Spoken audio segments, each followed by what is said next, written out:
अस्सलाम वालेकुम, welcome to ज़ैनी कुज़िन। उम्मीद है कि आप सब खैरियत से होंगे। आज की हमारी रेसिपी है कश्मीरी चाय की, जिसे गुलाबी चाय भी बोलते हैं। बहुत ही ज़्यादा मज़ेदार चाय होती है। बहुत ही आसानी से हम इसे घर पे रेडी करेंगे, बिल्कुल परफेक्ट इसके अंदर कलर आएगा पिंक।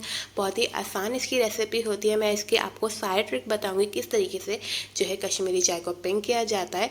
तो चलते हैं कश्मीरी चाय की रेसिपी की तरफ, हमें इसे किस तरीके से रेडी करना है। बिस्मिल्लाहिर्रहमानिर्रहीम। रेसिपी स्टार्ट करते हैं। सबसे पहले देगची के अंदर ऐड कर देंगे 2 गिलास पानी और इसके अंदर ऐड कर देंगे 2 से 3 टेबलस्पून कश्मीरी चाय की पत्ती। ऐड कर देंगे बादियान का फूल और बादियान का फूल हम इसके अंदर 1 से 2 ऐड करेंगे और इसके अंदर ऐड कर देंगे 2 से 3 दालचीनी के पीस। लौंग ऐड करेंगे 5 से 6 पीस।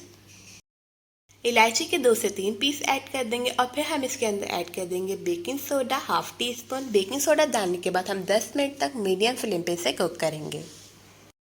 10 मिनट में ही बहुत ही ज़बरदस्त सा जो है कावे का कलर अच्छा सा आ गया है। अब हम इसके अंदर ऐड कर देंगे half tea spoon baking soda और बेकिंग सोडा डालने के बाद हम इसे 5 से 10 मिनट के लिए और कुक करेंगे हाई फ्लेम पर। अब जैसे ही कावे के अंदर बॉयल आता रहेगा, हमें इस तरीके से इसे मिक्स करना है ताकि इसके झाग बनते रहे। और अब हमारा मेन पॉइंट आता है, हमें कश्मीरी चाय के लिए कौन सी पत्ती यूज़ करनी चाहिए। तो कश्मीरी चाय के लिए जो हमें पत्ती यूज़ करनी होती है वो कश्मीरी चाय की पत्ती ही होती है। वही हम जो है बनाएंगे तो हमारी परफेक्ट चाय बनेगी और सेम पिंक कलर की चाय बनेगी। अगर हम ग्रीन टी से बनाते हैं तो फिर लाइट पर्पल कलर की चाय बनेगी, बन उससे भी जाएगी, लेकिन जो है कलर का डिफरेंट होता है थोड़ा।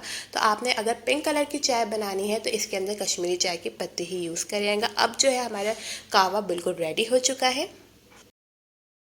अब हमने दूध को अच्छे से बॉईल कर लेना है और दूध बॉईल के अंदर हमने ऐड करना है जो कश्मीरी चाय का हमने कावा बनाया था। हमने 2 गिलास कावा बनाया था, जिसमें से अभी हमारा 1 गिलास कावा रहा है और हमने 2 से 3 गिलास मिल्क लिया है, जिसके अंदर हमने 1 गिलास कावा ऐड कर देना है।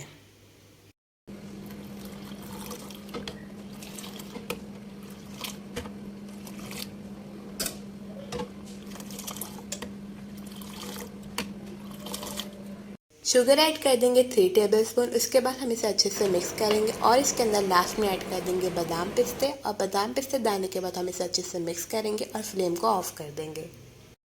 बहुत ही मज़ेदार सी कश्मीरी चाय रेडी हो गई है। बहुत ही ज़्यादा आसान और मज़ेदार रेसिपी, आपने इसे ज़रूर ट्राई करना है। उम्मीद करती हूँ आपको ये रेसिपी अच्छी लगे और अगर आपको हमारी रेसिपीज अच्छी लग रही हैं तो मेरे चैनल को कर दें सब्सक्राइब, ज़्यादा से ज़्यादा लाइक करें एंड शेयर करें। मिलती हूँ आपके साथ नई रेसिपी के साथ, जब तक के लिए अल्लाह हाफिज़।